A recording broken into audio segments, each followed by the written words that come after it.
hello everybody, and welcome to the latest installment of the OOTP 22 Perfect Team series. Still emphasizing the 22 because it's still relatively brand new.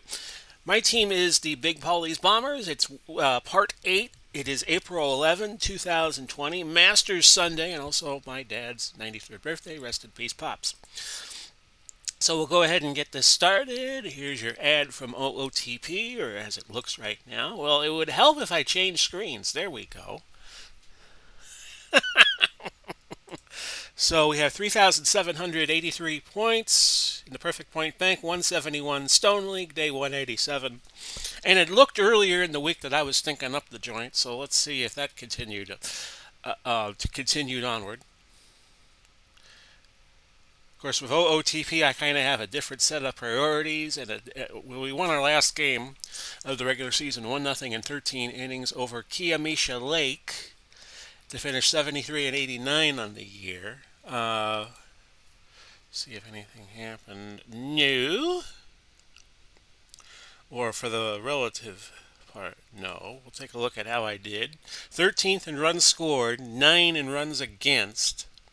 Probably my best player was Hank Lieber, 298, 25 homers, 91 RBIs. Probably my best pitcher was Andrew Heaney, 12 of 12 and a 339. ERA, Sung-Hwan Oh of the Cardinals, my diamond closer, 34 saves and a ERA of 295. So, let's first look at the collection missions. This is not the page I was looking for. These are not the droids you were looking for.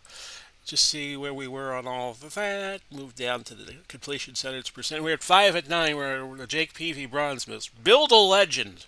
They were talking about this on the most recent edition of OOTP now. That they have collection missions now called Build a Legend. And Jake Peavy was a good pitcher a few years ago. If you get that. And they talk about how there are players who have bronze cards and silver cards and diamond cards and perfect cards.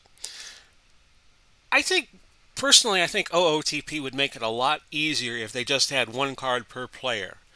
Instead of having multiple cards per player. And you get, like, if you picked up, like, Babe Ruth would probably be a big name card. And if you want that card, well, it's perfect or it's close to perfect, it'll cost you this much. Or if you want, I think if they did one player per card, I think that would be so much better. But, OOTP does well as it is, and they don't need my advice apparently.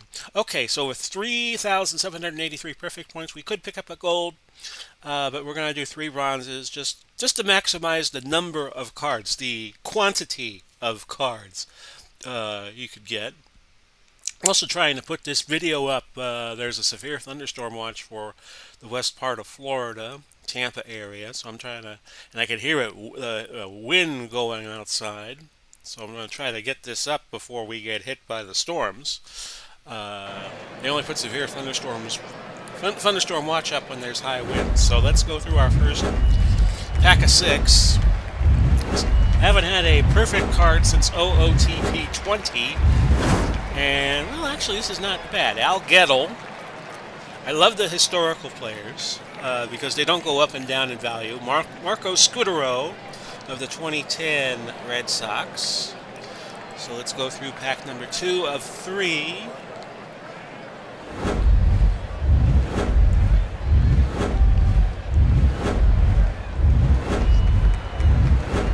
And a gold, Pierce Johnson.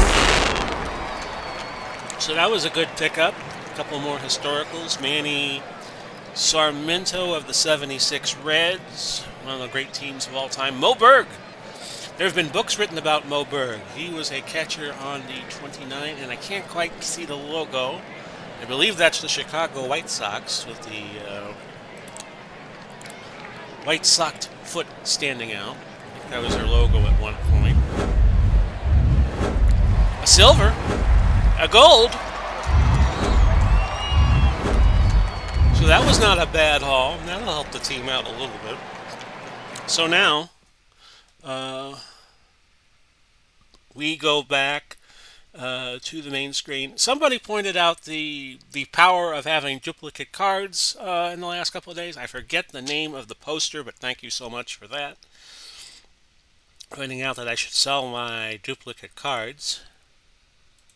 I remember an old movie called Scavenger Hunt, and it was made in the late 70s. Had a lot of good actors and actresses in it. Tony Randall was in it, Horace Leachman, Robert Morley was in it, and Richard Benjamin played the lawyer of the evil family, and he always would say, "I call duplication," because the way the scavenger hunt worked was you got points for certain items, but if items were duplicated, then none of them counted.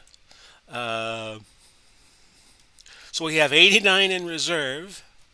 Let me again ask the team to set up lineups. Okay, I didn't see anybody move, which is with all with the gold we had, we should have had somebody move in. Okay, so I'm just looking at my cards real fast. Chance Cisco is not on my team, so I am going to manually take Jimmy Archer out, and I am going to put Mr. Cisco in. There we go. And we have a couple of Chance Ciscos. Okay. Well, the AI did not like any of my acquisitions. Okay, so we move on to manage cards. And first we're going to look at the duplicates. We only have two duplicates at this time, Lenny Garcia and Sam Howard, so I'm going to sell those both off, even though they're in two collection missions. Larry Garcia is going at 13, so we'll go 7 to 21 on him. Always look at the L10, cut it in half, and then the buy now is always going to be triple. Sam Howard is at 11. Definitely is a seller's market right now. 6 to 18 on that score. And now we will look. Now we will look at the not in any missions. Okay. No, Okay, yeah. Now we're all set. We only have 3 reserves to get rid of. Scudero is at 205, and he didn't make the cut of my shortstops. So 103. Remember, I'm cutting the L10 number in half, and I'm tripling it for the buy now, and that's 309. Reserve is going to Moberg. Moberg's going up. 56, 168. If my math is right, that's a 3 spot. I'll probably wind up getting the minimum value on all these anyway. Manny Sarmento, 71. What I probably shouldn't do is not sell the cards automatically, and we'll try to implement that next time. So now we go back to the collection missions, and yeah, we're still at 55% on the Jake Peavy Bronze Edition. We have Jeff Locke, and we have a few others. I don't know how it is that we have 5 out of 9. It's only showing I have 1, 2, 3, 4, 5, 6, 7, 8, 9. Well, we'll figure it out some other day. So that's it, folks. That's our edition of the OOTP 22 Perfect Team Series. Whole bunch of things on OOTP 22 other than Perfect Team. If that doesn't float your boat, they have those perfect drafts. Those perfect drafts are very interesting to do, and I love the ability to draft in games, the games that offer it, like this game and Action PC Football and so forth. Building a team, I think, is more exciting than running a team. So there's that.